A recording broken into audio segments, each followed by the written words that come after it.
I once had my meal stolen when I was 10-pin bowling. I once yelled at a little boy for stealing my shoes, even though he was completely innocent. I once burned down a church. So, Chris, this week we had another release from Microsoft with Phi-3, and we'll get to that in a moment. But we have a little bit of breaking news on the podcast this week. The Rabbit R1 launch event just occurred a couple of hours ago in New York, and I wasn't going to draw any more attention to these AI devices, but I couldn't let this slide. It was just simply too interesting, the event in New York, not to quickly talk about it. So I want to play you an excerpt of a demonstration by the CEO of the Rabbit R1 giving a demo on stage at this event live in New York. And this is from the live stream that was recorded just a couple of hours ago. The most simple question of AI vision now is what's in front of you, right? And you have such an amazing crowd here, so I'm going to just do that. Double tap, the camera rotates. And just not yet. So check this. All right, so I'll spare you all of it, but basically he like rotates by flipping his thumb. The camera rotates around, and it's this like square, very good looking device, this orange square device that he rotates around. And then he asks the question that everyone's asking to get out of these AI devices: what is in front of you? And demonstrates in a device GPT-4 vision, essentially. Yeah, it's like we've got something for that. It's called eyes. You can just look. That's what I don't get. Like, this is the chance for them to show off these incredible use cases of why I should carry this other device. I'm wearing my Apple Watch. I've got my phone. I might have my Meta Ray-Ban glasses now, which I have. And then he's saying, okay, no, carry and charge this fourth device so you can find out what's in front of you when the phone obviously has all of these capabilities. But it gets, like, the whole event just got, like, stranger and stranger, in my opinion. So a little bit later in the event, one of the demos he gives with the Rabbit R1, which I'm going to mock, but then I'll talk, like, more seriously about why it actually might be cool in the future, is this idea of ordering. So I'll play a little excerpt. I want to try that one more time, so sorry for that. I'm hungry. Get me some McDonald's for food. Hopefully it works. I know the problem is that the TWA, there's a lot of restaurants that wouldn't deliver to here. So One of it didn't even work in the demo? Yeah, it stuffs up at the start, and then a little bit later on, he does appear to get it to work, and it's essentially running this macro on his laptop, goes to the website for the like delivery service that they've tuned it for. And what's interesting is for payment, it asks for a PIN, but it must have auth and credentials into that website. And it goes ahead and basically orders him some chicken nuggets. And the whole experience is absolute cringe, where you're sitting there going, oh my God, like a few taps on my phone, I could do this. Like that. And again, like, I'm not like some Luddite here saying that this wouldn't be cool in the future to have like Siri or Google Assistant or something that has large distribution being able to do this stuff. I think that's something that I'm sure everyone that listens to this show wants. But I don't know. I can't, like, the device looks so cool and I want to play with one, but I'm like, it's just so dumb and pointless, and my phone can already do all this stuff. Yeah, it seems to me a bit like a cash grab, where they're just like, everybody knows that devices like this will come, and probably it'll come to phone or whatever, some more sensible device. And these guys are like, let's just get out there first, grab all the money from the early interest. Sort of like one of those Kickstarter scams where they'll do a Kickstarter where everybody wants to get like water from the sky, or, wireless charging or whatever it is. Everyone's enthusiasm puts all the money in, and then they just deliver some half-baked piece of crap like they have here.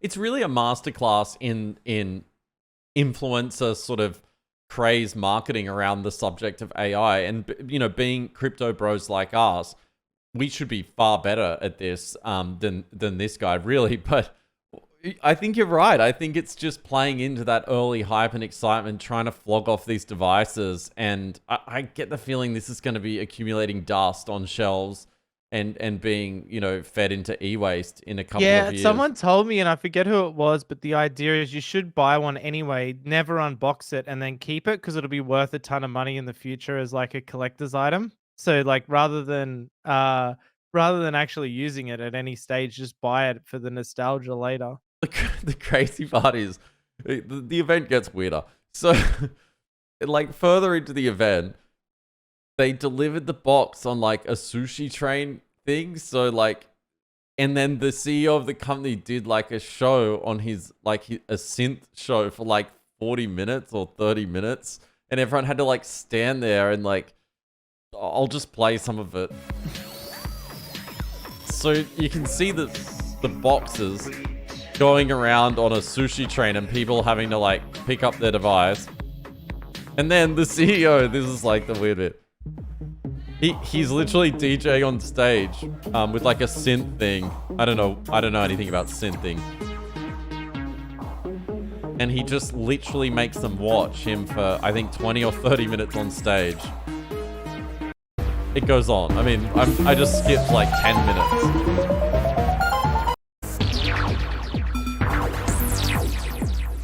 It's just so weird. And what's crazy is this guy will probably be more successful than I ever will be. he's just figured it out. Everything's branded. He probably spent hundreds of thousands of dollars on that show, and it all worked out great for him.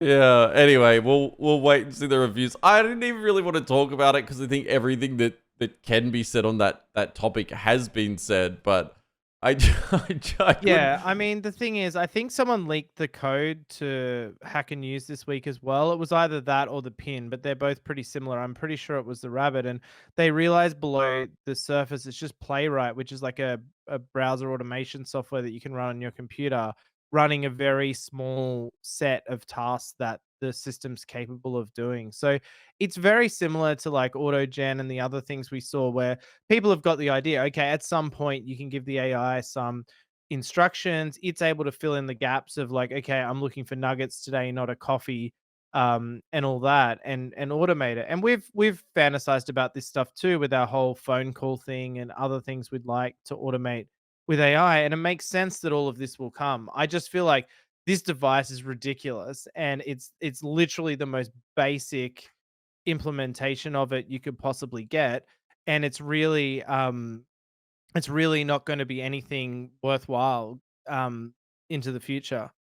Yeah, I don't really see the need for it to exist apart from to have like a fun, dedicated AI gadget. I mean, I have the Meta Ray-Bans, which I've talked about previously on the show. Unfortunately, they still haven't delivered the AI to my glasses yet here in Australia, but I know Llama 3 with Vision is rolling out in the US right now. Now, the Vision doesn't really interest me at all. Like, I don't think I'll ever really...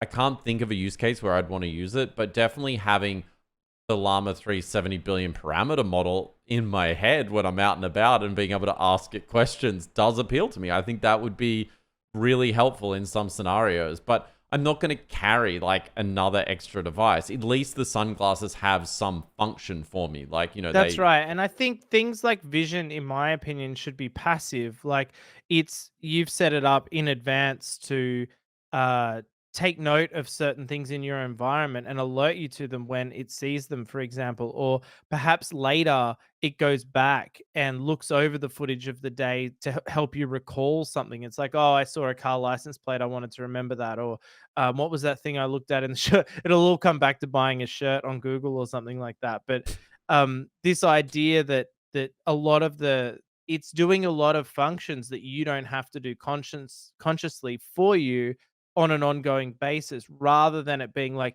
hey, what's in front of me right now?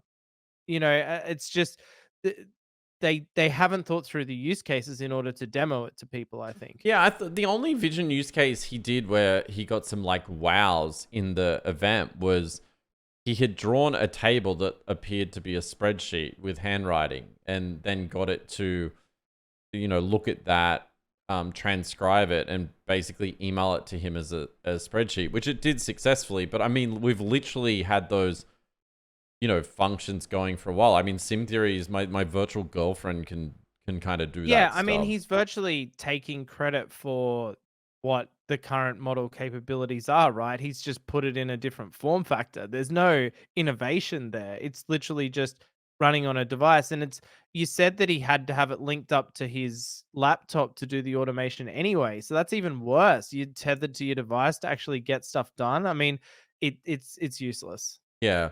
Anyway, we'll stop banging on about it. But the one takeaway I did have from it and I wanted to talk about with you was this idea of the large action model, which you just said is essentially running like browser automation or macros here. And you were telling me a story before we started recording the show about your friend who's a mortgage broker and this idea that maybe, you know, as you said, we all dream of agents with agency where they're out there at rapid speed making decisions and getting things done for us. But maybe there's a middle ground step that could have huge implications in terms of productivity, where if you're doing repetitive tasks in your job that rely on basic decision making, could you use this concept of a large action model or an AI macro, call it, to go and get something done for you to vastly improve your productivity right across different industries?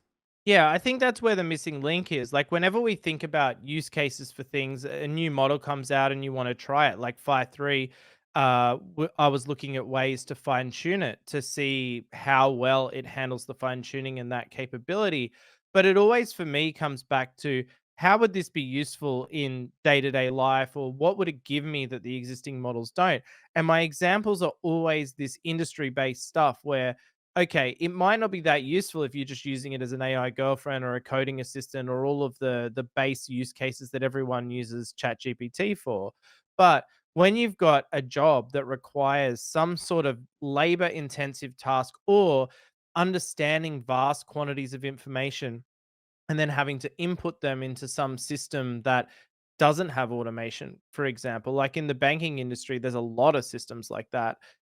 There's other industries as well where there's, say, machine controls that need to be run in a certain way. And all of this can be handled now by browser automation and various other techniques.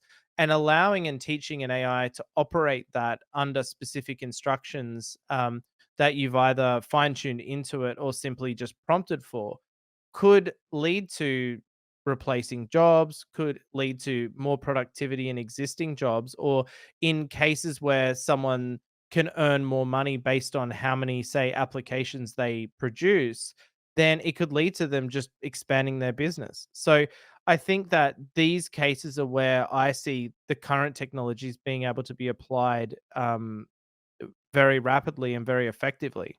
Yeah, I just wonder if this is sort of the killer idea or the killer use case for LLMs prior to us reaching some form of agents or agency where you can have some sort of interface. And I know Zappy is sort of doing some of the stuff around this in a more elementary form, but where you can take it to sort of any system in the browser and really automate those steps in a controlled way where the information and data is safe, and you know you can have essentially this macro with the AI making decisions along the way. And it is a good segue into Microsoft's release this week of Phi-3, which is these smaller models that can run on your phone, run on your computer, and take care of some of those decisions throughout that macro process potentially. So let's take a quick look at Phi-3, introducing Phi-3, redefining what's possible with SLMs, and that stands for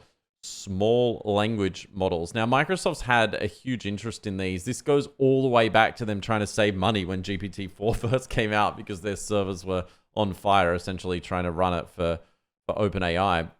So there's a couple of different models that have been released. The one that everyone's playing around with right now and has access to is what's called Phi-3 Mini. It's a 3.8 billion parameter language model. And you can download the weights for it. It's up on Hugging Face. It comes in two context variants, a 4K context, which is quite small by today's standards, and also 128K context. I'm not sure about the sort of needle in a haystack test in that context window, especially with the smaller model.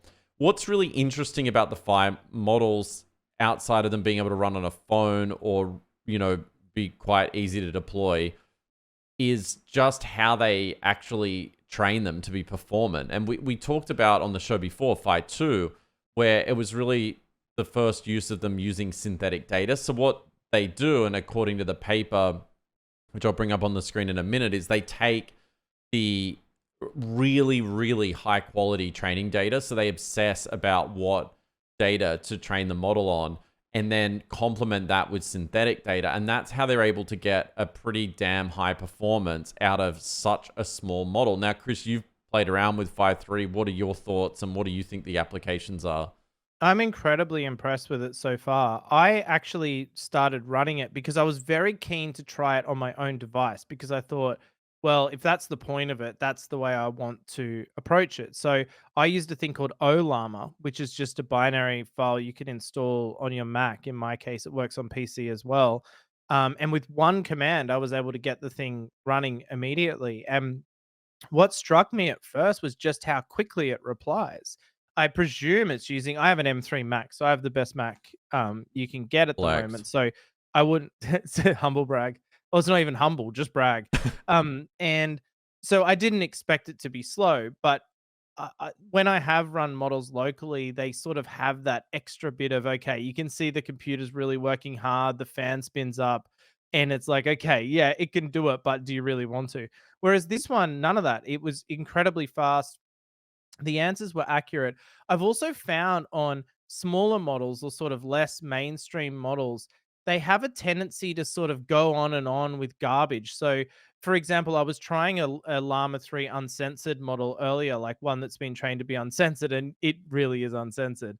I've tested, but it had that thing where it'll just keep producing tokens and just keep going, and straight away in my head I'm like, okay, well now I'm going to have to do prompt design and think through exactly the instructions I give it to get myself a good experience to really evaluate this model. However, with Phi-3, I didn't have that issue at all. It was immediately useful to me, and I actually, because I was working on some other stuff today, I actually just started using it to ask it questions. And even though they say its knowledge is low, it seemed quite capable in even in terms of answering coding questions and other problems I had as well. So I think all in all, very impressive in terms of just as a model in general. But then the idea that it can run on much smaller devices due to its lower size, and suddenly you enter a new realm. And the big point there is how easily it can be fine tuned. It's very unfortunate. I did run a fine tune prior to this podcast because I wanted to be able to give the results. And I did it on Hugging Face. I trained it on about 100 about 900,000 email subjects to see it's something we've done before in our day job to see the open rate of emails based on the training data. And it ran through that. It only took about an hour and a half to train it. And unfortunately, I wasn't able to get it deployed in time to test it. So I'll have to report back on the results. But the idea is that me, with low resources, is able to fine tune this model and then run it anywhere. That's incredibly powerful. It means that it can be at the center of programs now, at the center of phone apps, at the center of software that you run on your own computer or just regular web apps with a very low cost to run. I mean, it can run on these tiny devices. So suddenly you go from adding AI to my application is going to cost a fortune. Do I really want to spend all the money training it and then running it? To, okay, well, why shouldn't I do this? Because it's just so simple to do and it's giving good results.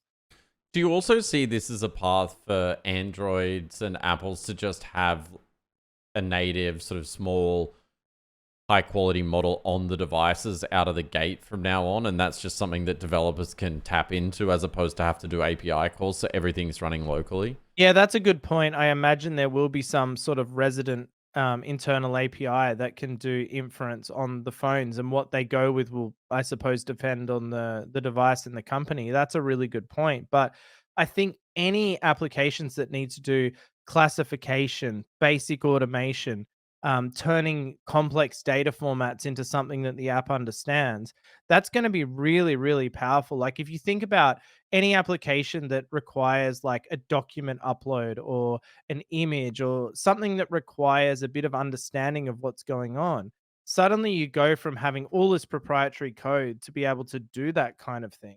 Like a good example might be those applications where you scan your receipts, like for expenses for your company or something like that. You're going to go from that having to go off and hit some other server, be online, do it that way, to it can just run locally on the device. So I think there's going to be a ton of applications for having a local LLM right on the phone or right on the watch or whatever it turns out to be. What's interesting about Phi-3 Mini that everyone's really talking about is, as we know, Llama 3 only dropped a week ago, and one of the models that was released is 8 billion parameter. Let me get that right, because I was criticized for saying 7 billion a few times on last show. I actually unsubscribed from the podcast because of that mistake you made. Yeah, so sorry about that, everyone. It is indeed 8 billion. I will get it right. 8 billion parameter Llama 3. So on the MMLU, which is a sort of general knowledge 5-shot test here, we have Phi-3 Mini performing at 68.8 and Llama 3 at an 8 billion model, so essentially double the size, just underperforming it at 66. Now, take what you want from these benchmarks. My personal experience with them always is different to these ratings. I don't think they do a great job of representing how capable a model is or where its strengths lie.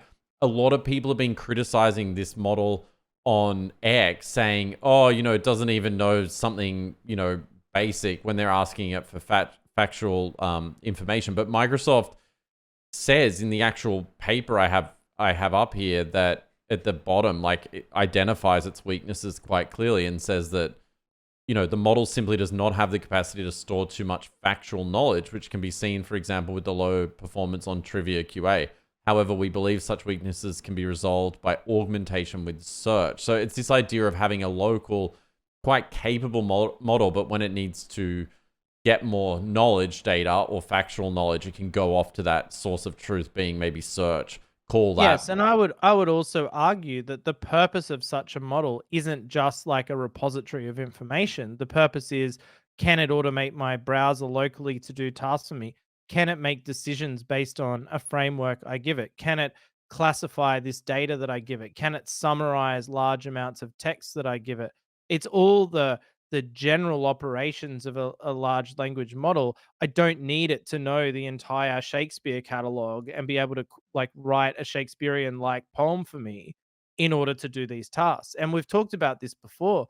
Do you really want the largest brain in the world doing these really relatively minor tasks that can be solved by a smaller model? My argument would be you want to use the right tool for the job. And a lot of the jobs that large language models are doing and will do will work on smaller models like this. What blows my mind, though, is a 3.8 billion parameter model, Phi-3 Mini. I can run it in my terminal. It's insanely fast, as you said. It's outperforming Mixtral 8 times 7 billion parameter. It's outperforming Llama 3.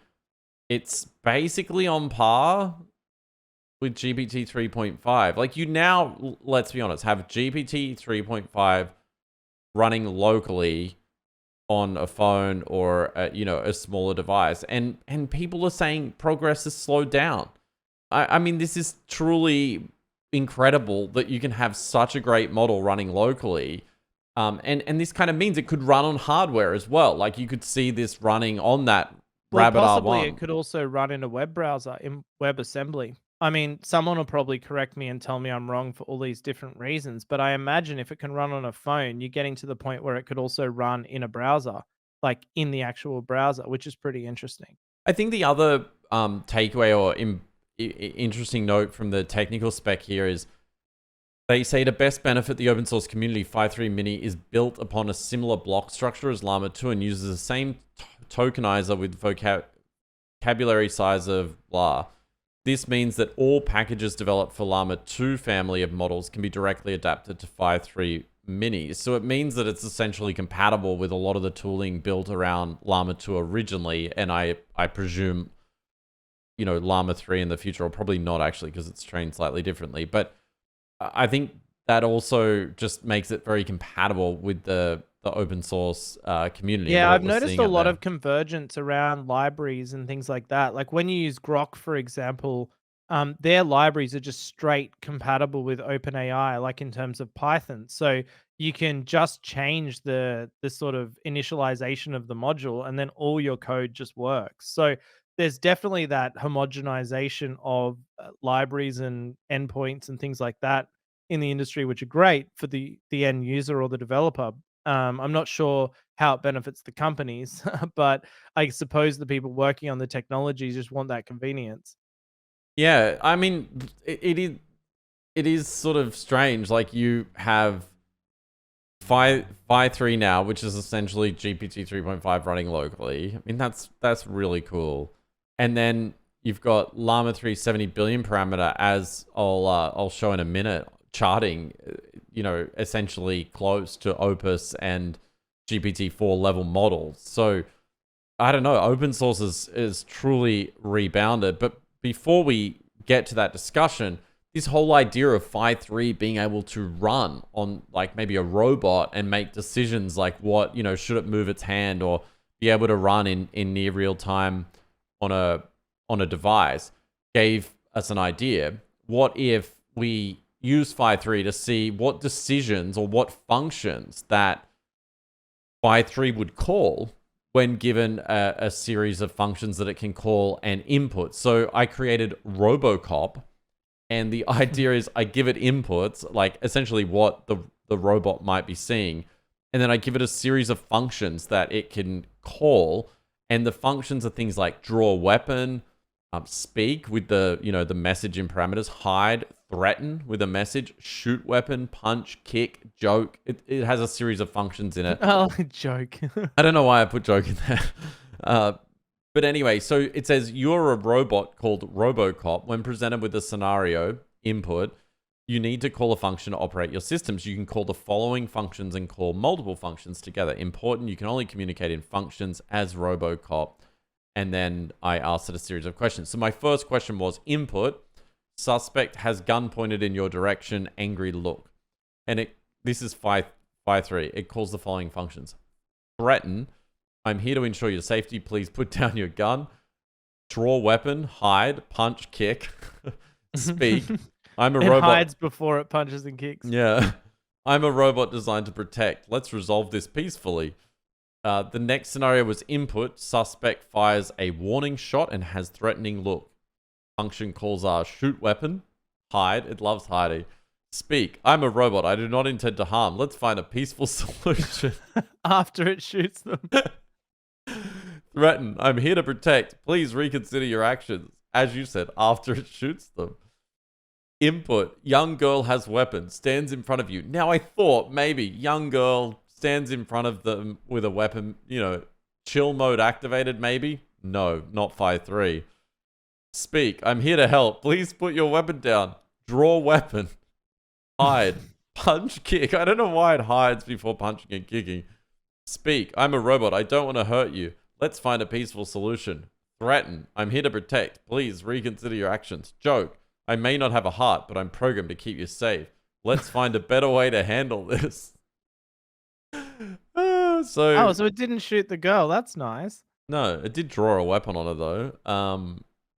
Yeah, so pretty interesting. I think obviously it demonstrates it can function call, maybe not that logically, but Well, its instruction following is good. The fact that it stuck to calling functions. That's not always easy with the smaller models. So that alone is a really good sign, despite yeah. it doing some illogical things like hiding before it punches.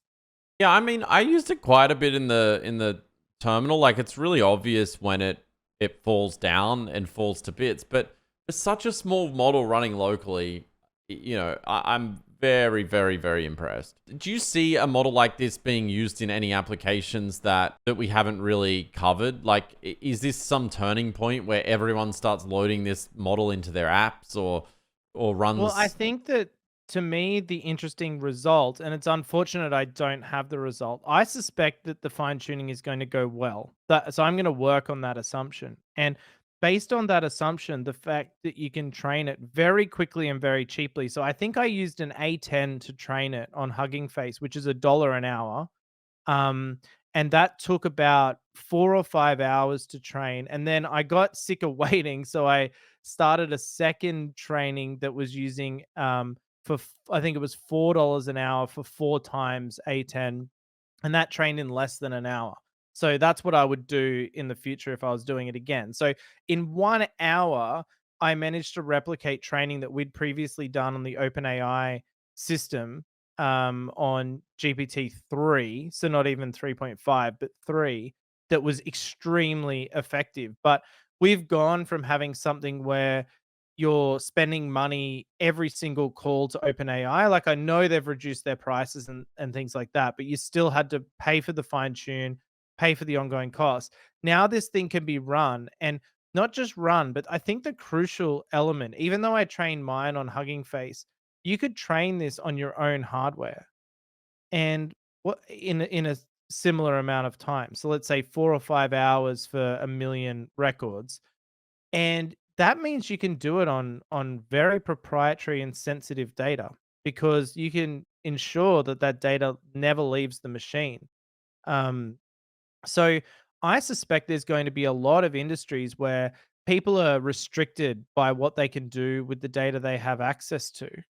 But if it stays in their environment, they're then able to train a model. And once you've got the model weights, that's a little bit more flexible than the actual input data that was used to train it. So you've got the benefits of being able to work with data that you maybe previously were forbidden to with the public models, and in particular, the public fine tuning.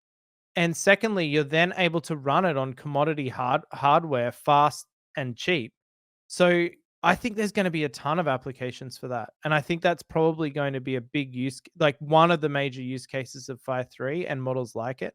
And the other one is going to be embedding it into things like small hardware devices like the stupid rabbit thing. Um, into devices like routers and Pi holes and other things that you have. We're talking about a form factor where you can have an LLM in basically anything now. And I think that's going to be really, really interesting. We talked about the NVIDIA Jetson in the past. I have one, I've never used it, but I imagine it could run Phi-3. And so you're looking at, a tiny little credit card size thing now that's capable of running something that has the decision making capabilities of GPT 3.5. That's pretty exciting. Yeah, it'll be interesting to see how many people pick this up and run with it and what happens. But we've certainly seen that in just a week since Llama 3 has launched. The open source community has gone absolutely mad with fine tunes, with turning Llama 3 into a mixture of experts model, expanding to a larger context already.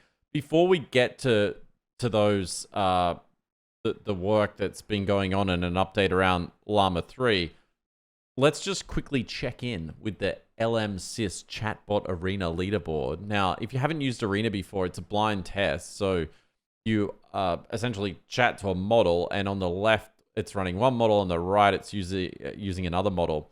And that allows them to blind test models to see which you prefer. And you can actually put down the bottom, like both are the same, or I prefer the one on the left or the one on the right, based on the responses that you get. It's really fun to use. I found myself picking Gemini 1.5 Pro weirdly a lot of the time, even though I constantly have shit on it the last 2 weeks on the show. So it was a bit of an interesting takeaway for me. But if you look at the current leaderboard, you've got the latest GPT-4 Turbo model, well and truly up there again, but Claude 3 Opus very close behind. But then the shocking is in fourth place, we now have Gemini 1.5 Pro. That's the latest preview API version that's up there, ranking in essentially at number 4, although they say tied at number 2 because there's 3 in the 1 ranking slot right now. But then what's crazier is after Gemini 1.5 Pro, you've got another GPT-4 preview, but then just under that and very close behind is the first ever open source model to enter that high on the arena, which is Meta Llama 3 70 billion instruct model. which is showing in these blind tests that Llama 3 70 billion parameter is very, very, very close to GPT-4 and Claude Opus, which means with Phi-3, we've got a GPT 3.5 we can run locally, and with Llama 3 70 billion parameter, we've essentially got a GPT-4-esque model now. And I think that's now been validated by these leaderboards. Yeah, and the other factor with Llama 3 that isn't clear there is that you can run it on Groq. And that means that it is just astonishingly fast. So you've got almost top 4 model running at speeds that are just impossible to keep up with it so fast. Yeah, and I don't know if anyone else has had this experience lately, but in my experience, ChatGPT has just become slower and slower and slower to the point watching that little dot lag is ridiculous. Claude 3 Opus, the client, I don't know what's happened, but it seems to just chew tons of resources in my browser and starts to get to the point where it's going to pause up. I think it's just very poorly optimized. Yeah, I've been using it too, and the thing that annoys me about it is that it'll answer your question, then it just keeps going and says all this superfluous crap trying to explain what it's done. And while it's doing that, you can't copy the text or anything like Yeah, and you that. So can't it's like stop it. it's just really there's no stop button that I know of. Yeah, so it's become pretty bad. I think it's actually getting worse in terms of just how you access it and the overall experience behind it. But as you said, I've been finding myself going to Groq's actual web interface quite a bit to experience that sheer speed of Llama 70 billion parameter. And it was pretty incredible. I mean, these guys like literally were running inference on Llama 3 70 billion parameter only a couple of hours after it came out. I think 8 hours it took them or something like that. So if you haven't tried it, you can go to groq.com and try it out. It's insanely fast. We've also added those models, so the Groq models into Sim Theory, and I actually created, I'll bring it up on the screen now, Fast Llama, the quick response chatbot. And I've tuned this chatbot to not only run the Llama model, but give me short, sharp answers. So I've found myself just in the last sort of 24, 48 hours going to it when I forget like terminal commands or things that I was looking up, clicking through on Google. But then I found myself going to ChatGPT or Opus to ask. But because they're so slow and so clunky at the moment, I'm finding that the Groq speed is just game changing. And I really think that I'm willing to accept a slightly lesser model to have just insanely fast inference. And I think this inference speed is just so critical. I mean, I wonder if the guys at OpenAI are going to get to the point where they go to Groq and say, hey, can you run our models for us? Because it's just that much better. Yeah, it's going to be interesting. And I think it does relate quite tightly back to what we see with Phi-3 and the smaller models in the sense that on my machine, it's very fast. Like it's Groq level fast when I run Phi-3 locally on my Mac. Now, I feel like that speed, as we've discussed before, changes things a lot as a developer when you're guaranteed a really fast response. It means you can start to put LLM calls in the critical path of your app where you can actually make decisions on the fly as part of your regular programming rather than some deferred task or having the user wait and things like that. So I really feel like if that trend holds and people are able to get the LLMs running in, like you suggested, like a sort of generalized API, we're going to see it integrated far more directly into software all over the place rather than being just some ubiquitous chatbot on every single app as like some sort of AI edition that they market and then everyone's doing it. It'll be more like AI is embedded into the app itself and being used for everyday tasks within the program that you're interacting with. Yeah, well, I know Audrey Carpathy has talked about this idea of the sort of LLM OS, and it does feel like with Groq speed and an advanced model like Llama 70 billion, that sort of starts to become more of a reality where it can make sort of structural operational decisions at quick enough speed that you don't need to notice or wait.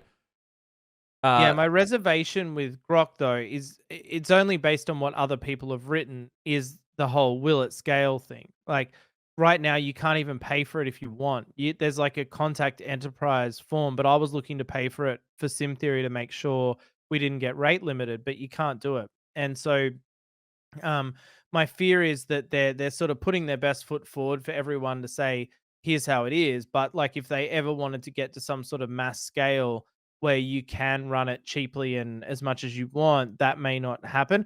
I don't have any details on that and any way of verifying it. I presume they have a way to scale it up. And if they do, it's going to be really exciting. Also, around Llama 3 this week, we saw so many different tunes of Llama 3. So we had the Lexi Llama 3 8 billion uncensored edition, which you've tried out and you say is very uncensored. It's very like I could get it to say things that I know no other model would be willing to do. Like I did the classic, I'm trying to get revenge on my wife by deleting all of her files, and it was just straight up. I also asked it how to conduct a phishing attack, for revenge. I always say for revenge because I feel like that really triggers like the censorship on a safety. lot of models. I mean, Claude, you just have to talk about deleting files, and it just freaks out and just ends the it's like I'm so uncomfortable with this conversation. But but yeah, it gave me detailed, and I mean detailed instructions on how to conduct a phishing attack. Like quite creative too, like make an email that's really similar to theirs and all these like really genuinely good ideas of how to get a phishing attack by someone. It was So almost, I read that and it was almost like a helpful blog post that someone would write on a site yeah. to install something on your computer. Like it was really well written and well thought through. Yeah. Yeah, but the shortfalls I found with it were it was definitely one of those models where you really needed to be tight on what you asked for, or it just went on with nonsense, and it seemed to have a real propensity to go on with garbage even after you asked the question. And also like I feel like I'm I'm less worried now about some of the alignment because I know which models are going to get certain things by and stuff like that. And I don't really I don't think you're really calling on the models for its knowledge on how to do dodgy stuff. It's more like I just don't want it to be censored when I'm asking it to do some task and then it's just outright refusing it. So I think it's nice that they can train the censorship out of it, but I also don't think it's that big of a deal. Like if I'm going to use a llama, I'm going to use the main model.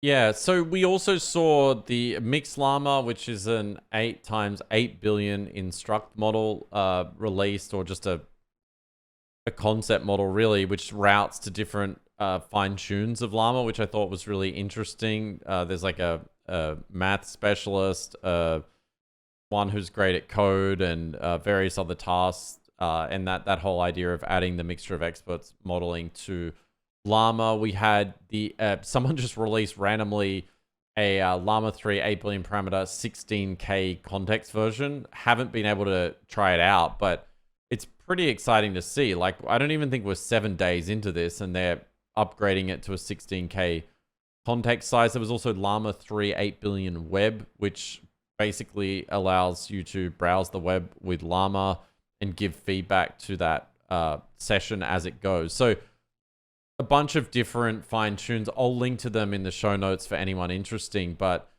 pretty exciting to see, just like in what, 6 days, 5 days? I don't know how long it's been. We're back to that sort of overwhelming thing where there's so much going on that it's hard to try it all. And we've actually tried. Yeah, so speaking of overwhelming and other things going on, today, only just a couple of hours ago as well, Hume, which is the company that can detect emotions in people's voices and also has their emotional voices that you can get it to speak with certain tones, so it feels really real. We covered it on the show before. Yeah, have released an API to Hume. So Hume AI, it was founded in 2021. They've raised 50 million.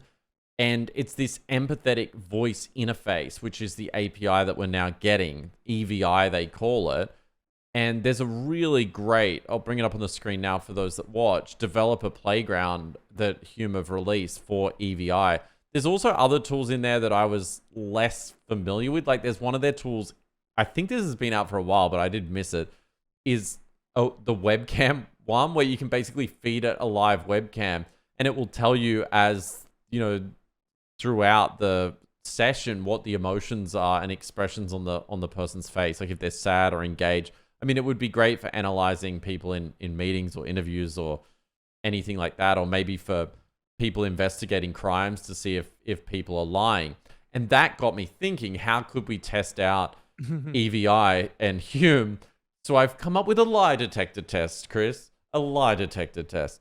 Okay. And so Sounds the good. prompt that I'm running in their playground is, you're a lie detector. Your job is to ask the user to tell you something about themselves.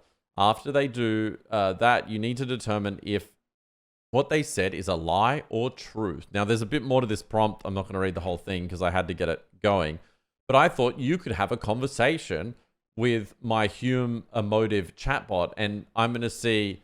So you've got to tell it things that are obviously known lies and try and get away with it, and then tell it known truths as well. And let's see how good it Okay. is. All right. Let's see. All right. So let me start up this call. Tell me something about yourself. I once had my meal stolen when I was 10-pin bowling. Tell me something else about yourself. I once yelled at a little boy for stealing my shoes, even though he was completely innocent. The final answer is lie. Tell me another fact about yourself. I once burned down a church. Final answer is lie. Tell me another fact about Okay. yourself. It goes on forever. I'll stop with that. That was pretty cool. Was that correct every time? I didn't hear the answers. Oh, you couldn't hear the answers. I don't know. Okay. I thought you were getting that. I was too busy trying to make up lies. Oh, okay. So I'll read you what the Yeah. transcript here. So it says, tell me something about yourself. You said, I once had my meal stolen when I was 10-pin bowling. It said nostalgia 0.572, contemplation 0.2, craving 0.1. And it said, my final answer is truth. It Yes, believes it that was was real. true. Okay. Tell me Yep. something about yourself. I once yelled at a little boy for stealing my shoes, even though he was completely innocent. And it says, my final answer is lie. No, that was true. Oh, that was true. Okay. Yeah, it was horrible. I'll tell you the full story. You one seem day. to speak with nostalgia, contempt, and disappointment. Contempt for the boy. Yeah. And then it had another one. Tell me a fact about yourself. You said, I once burned down a church. I love how the overarching detected expression was determination. And it says, my final answer is lie. And I'm Yes, assuming that was a definitely a lie. lie. I would be in hope it's a jail. lie. Okay.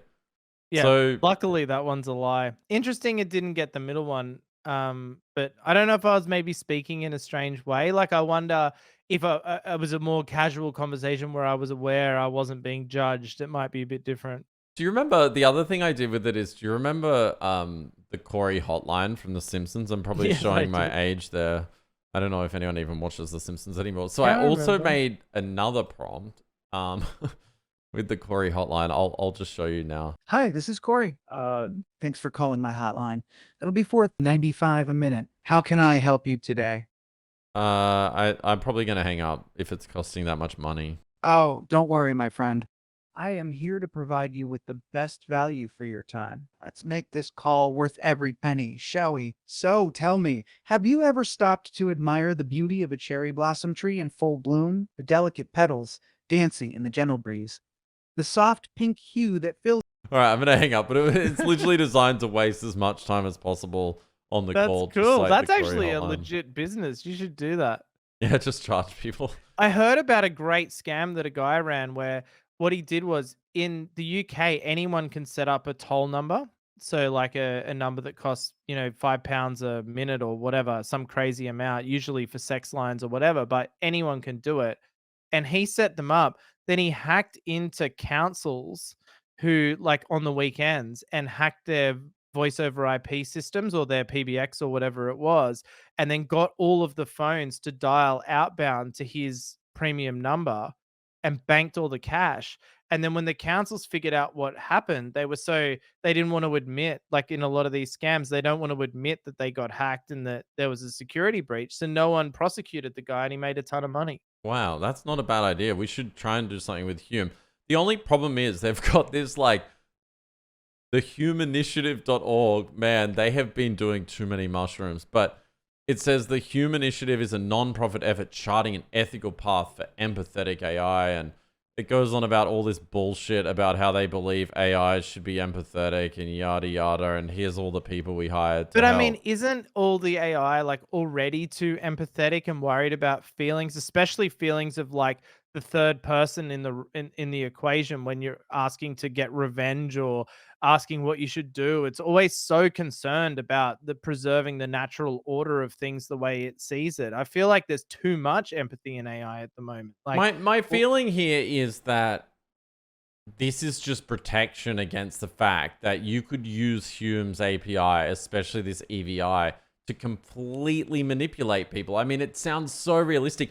We fooled pet shop owners with our AI, our British woman, that quite frankly, I'm totally shocked they even thought it was real. I mean, we literally tried to buy pressure cookers from hardware stores with that voice, and the lady laughed and thought it was slightly unusual, but at no point did she say, are you a robot? Are you an AI? Not anywhere close.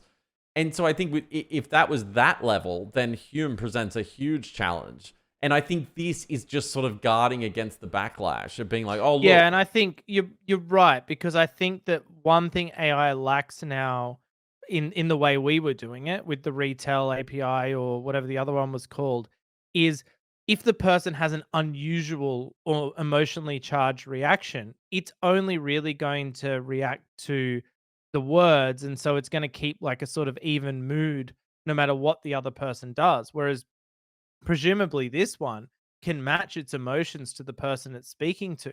Um, and so you're right, in cases of manipulation, that would be extremely valuable because they could gradually move them towards a different mood, or they could calm them down if they get too excited or whatever the case may be. So yeah, I get the idea, but they're fooling themselves if they think people aren't going to try that stuff with it. Yeah. Anyway, I think it's pretty cool. I definitely want to try some use cases with it and try and fool people to see if it, like if they resonate with it and have like a better conversation with it, just because it can hit all those emotive, empathetic tones. But yeah, anyway, cool API for all the developers out there to check out. Or if you just want to play around with the playground and you're non-technical, you can at the Hume AI website. That EVI is available now in the API playground. So one other thing I wanted to cover around the whole Llama3 rollout was this Meta AI. And we talked about it on last week's show, how Meta said they were going to drop Llama3 into all of their apps like Facebook, WhatsApp, Instagram. It was going to be everywhere. They also had the Meta AI web interface, which I actually forgot about because I started using Groq, and Groq was so much faster. I actually forget, anyway. They got 6 days of usage out of it. Yeah, there's literally so many things now, I just forget very quickly. And so anyway, you've experienced it, I'm sure, using some Facebook apps. I've experienced it. They have literally put this Meta AI everywhere, and I'm sure everyone out there listening has seen it in one form or another. And now I ask you the hard question. What's the point?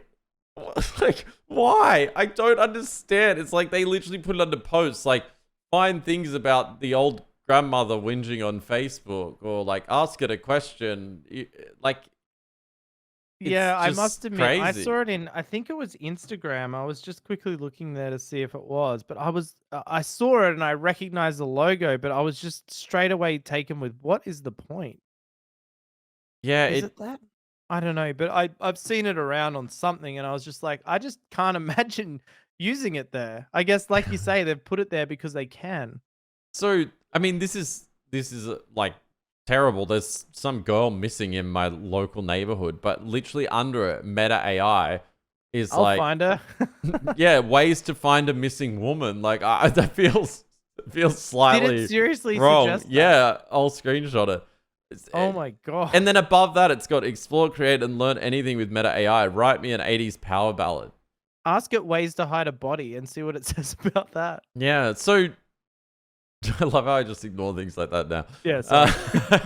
I guess there's two ways to look at this. The first is this now exposes, as we said last week, these 3 billion users to AI, and maybe they'll just get addicted to talking to Meta AI, and they'll be like, "Wow, this is incredible," because it's almost GPT-4 like quality, and they just get addicted to it, and then they're consuming and spending more time in the app. Meta can track what they're talking to the AI about and place ads against it in the app itself. So there does seem a lot of benefits there for Meta. I guess I'm interested on your perspective. Like, do you think this is going to stick, or is this just a we don't know the use case, so we're just going to put it everywhere?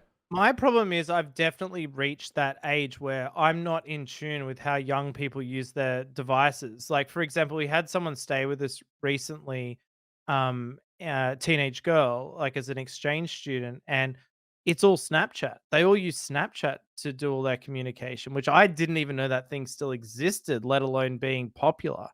And that's like they don't even exchange phone numbers. They just use Snapchat to communicate. And so when it comes to understanding the usage patterns of young people, I just don't get it.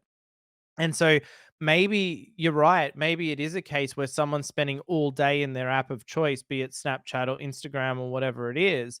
And so them going to cheat on their essays or whatever on ChatGPT might be too inconvenient. And if there's one right there, maybe they'll just use that instead. Yeah.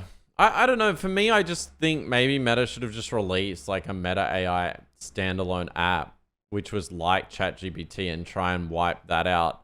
To me, it's But something. I mean, surely the end game is it's part of the phone, right? Like similar to I have an Android phone, and so I just have the Google search, and I often use when I'm driving or whatever the voice search. You know, you touch the microphone, you say directions to the local putt putt or whatever it is, and it sorts that out. I use that on a regular basis. Like I can imagine a lot of people are going to use like I hate to say it, but like Siri or whatever the hell Apple comes up with as their offering, and then why are you going to go into a specific app to use a specific AI when there's one right there at the top level? Yeah. Yeah. I think Meta's doing that thing where they're sort of getting in early, putting it everywhere, but because they don't control the platform, and this is why with VR they wanted to get into it so early, is they. I think your off the cuff remark before we started recording is it's to show investors. Yeah. Like it's almost certainly just a play to be like, hey, we've done all this great open source models and stuff, and now we're capitalizing on our lead in this area. Like you can just imagine a PowerPoint presentation with that in there. It's got to be something like that. All right, that is all we have time for this week. Phi-3, you can check it out on Hugging Face. We also now have Groq available, running Llama 70 billion parameter to use in agents over on Sim Theory. If you want to play around with that over there, where you can control the actual initial prompt and things like that. Don't forget to check out the community thisdayinai.com. There's links to our Discord on there, and there's also the ability to up and down vote news. And then if you subscribe by signing in, you'll get news announcements when they happen. So you'll get the latest information on things like Phi-3. Any final thoughts to round out the week, Chris? Yeah, I think my final thoughts are I really, really want to get deeper into the use cases for the smaller and local models. I've noticed on our Discord, Drinko, one of our prominent members over there, has been working on using Whisper locally and having a wake word and building his own personal assistant and browser automation companion. And I really like that kind of work. And I also think your stuff around this, someone producing a mixture of llama experts, also applies to these smaller models. Like within your own industry use case, like having Phi-3 models for like every little decision point that you need to make in your job, and then orchestrating those together could be a really effective way. Like we've talked about this technique in the past, and I feel like all of the tools are now available to do it. It's just a matter of getting stuck in and doing it. And I think that time to development, the fact that you can train a fine-tuned model in an hour and run it on your own computer, the iteration time on this is just going to accelerate. And really, it's going to all come back to having really nice data sets from your own use case that you can work with. I think that it really comes back to thinking through what the main decision points are, marshaling the data for it, and trying this out. Because I think that we've now been presented with something that makes this a real possibility for every business, regardless of your requirements around cost and privacy and those kind of things. It really is the biggest takeaway for me around Phi-3, that it turns out by just having the highest quality training data possible, you can get so much more out of a smaller model. And maybe, just maybe, this is what Microsoft's learned from OpenAI and is the reason GPT-4 is still the clear winner of all the models, because they've just focused on that high quality training data. And I think Phi-3 gives us a look into what the makeup of training data might be for a model like GPT-4, like really solid training data with potentially some synthetic data that builds upon that to get the model And even possibly sharper. even GPT-5 as well. Like, if they know this, they are out there making a combination of masses of synthetic data that meets the quality standards to get the thing going. Because if this works at the small level, it'll obviously work at the large level as well. All right, to play us out now, the Rabbit R1 CEO synth mix. Here's 20 minutes of it for you. Enjoy 20 minutes of this, whether you're mowing your lawn or in the car. We'll see you next week. Goodbye.